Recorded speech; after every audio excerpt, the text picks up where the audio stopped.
19 хорооны 159,514 хүн амтай Чингэлтэй дүүрэг нь 2017 онд ногоон хөгжлийн чиглэлд түлхүү анхаарч ажиллахаар болсон байна.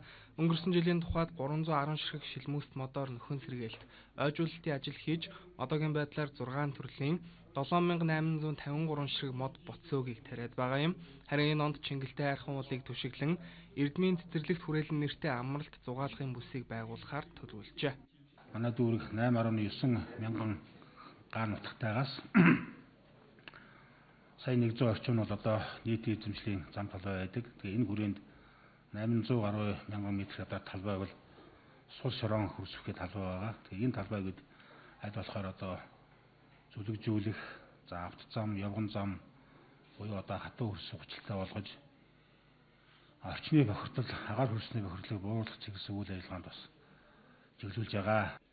Бүтээн байгуулалтын тухайд дүүргийн төсвийн хөрөнгө болон урсгал зардлаар явган болон автозам тавих, авто зогсоолын тоог нэмэгдүүлэх, хатуу хужилттай болгох, 216 гэрэлтүүлэг байршуулах, эрүүл мэнд боловсролын хүртээмжийг нэмэгдүүлэх үүднээс хэд хэдэн барилгын ажлыг хийхээр төлөвлөсөн байна.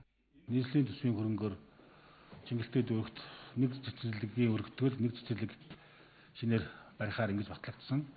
Удалдан авалт ажиллагаа нь явагдаж байна. Чингэлтэй дүүрэгт одоо эрүүл мэндийн тийм төвийг барьж байгуулах асуудал олон улсын төсөлтөрийн хүрээнд бас яригдж байгаа. Монгол улсын засгийн газар нийслэлийн засаг даргын одоо үйл ажиллагааны хүрээнд бас төлөвлөгдөж байгаа. Сургууль цэцэрлэг эмнэлгийн хүртээмжийг нэмэгдүүлэхэд газрын асуудал тулгамдж байгааг нэмж хэлсэн юм. Чингэлтэй дүүргийн тухайд хүн амын тоогоор нийслэлийн дүүргүүдээс дээгүүрт бичигддэгч газар нутгийн хэмжээгээр харьцангуй бага тул энэ асуудал үүсдэг байна. Мэдээллийг цогц сайхан Үлцэн утга нар сурвалжлан өргөлээ.